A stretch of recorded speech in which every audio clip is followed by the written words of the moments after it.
નમસ્તે, હું અતુલ દવે. અત્યારે ગુજરાતમાં દારૂનો જબરદસ્ત વિરોધ થઈ રહ્યો છે અને ગાંધીનું ગુજરાત ને દારૂના આડા બંધ કરો ને દારૂ આમ ને દારૂ તેમ.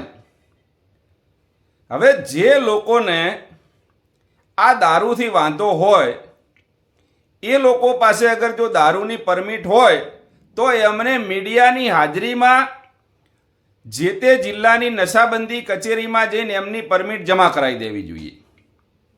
જે લોકો પાસે પરમિટ નથી અને એ લોકો ગેરકાયદેસર દારૂ લાવીને પીવે છે એ લોકોએ પણ જાહેરમાં આવીને સોગંદ લેવા જોઈએ કે ભાઈ અમે કોંગ્રેસ અને આપના કાર્યકર્તાઓ છીએ અને સમર્થકો છીએ, માટે અમે અત્યાર સુધી દારૂ પીધો પણ હવે આજથી અમે દારૂ નહીં પીએ.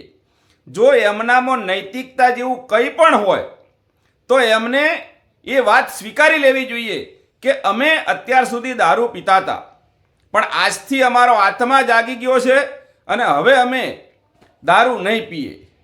જો આ રીતે થશે તો વિશેષ આનંદ થશે, કેમ કે પછી બગલમાં છોરીને મુંહ મેં રામ ને રાત્રે 2 પેક દારૂના મારવાના અને સવારે ગાંધીજીની વાતો કરવાની અને દારૂબંધીની હિમાયત કરવાની, દારૂ બંધ કરવાની વાતો કરવાની, આવી 2 મોઢાની વાતો શોભે નહીં ભાઈ. જો તમે એટલા જ બધા સત્યવાદીના દીકરા હોય અને તમે એકદમ સાચા માણસ હોય અને સત્ય જ બોલતા હોય અને ગાંધીજીના જ માર્ગે હોય તો પછી તમારે સત્ય સ્વીકારી અને પ્રજા સમક્ષ આવવું જોઈએ કે આ રહી અમારી દારૂની પરમિટો, આજથી અમે આ દારૂની પરમિટ જમા કરાવીએ છીએ ને આજથી અમે દારૂ બંધ કરીએ છીએ. જે લોકો ગેરકાયદેસર દારૂ લાવીને પીતા હતા એમને પણ સાર્વજનિક રૂપે એકવાર આવીને કબૂલ કરવું જોઈએ. જો તમારામાં નૈતિકતા હોય અને તમે ગાંધીજીના આદર્શની વાતો કરતા હોય ને તો તમે જો દારૂ પીતા હોય અત્યાર સુધી તો તમારે સાર્વજનિક રૂપે કહેવું પડશે કે હું દારૂ પીવું છું અત્યાર સુધી પણ હવે દારૂ નહીં પીવું, કેમ કે ભાઈ હવે મારો આત્મા જાગી ગયો છે અને અત્યાર સુધી ગુજરાતમાં જે ચાલ્યું એ નહીં ચાલવા દઈને હવે કડક દારૂબંધી કરીશું.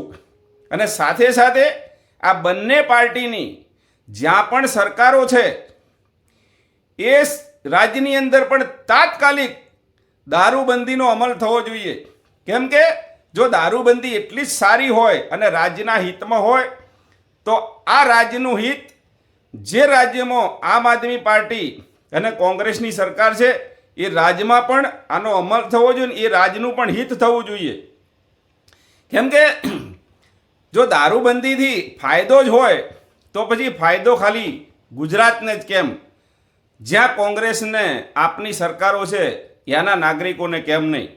બસ એટલી જ વિનંતી છે કે દંભ કર્યા વગર જો તમે અત્યાર સુધી પરમિટથી કે ગેરકાયદેસર દારૂ પીતા હોય તો સાર્વજનિક રૂપે જઈ અને સોગંદપૂર્વક કહો કે આજથી અમે આ પરમિટ જમા કરાવીએ છીએ ને આજથી અમે દારૂ નહીં પીએ, તો અમે માનીશું કે તમે સાચા અર્થમાં દારૂના વિરોધી છો.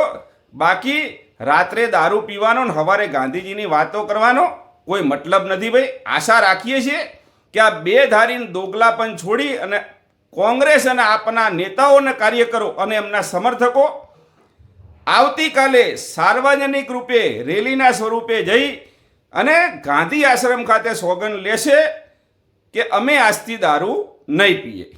જય ગુજરાત.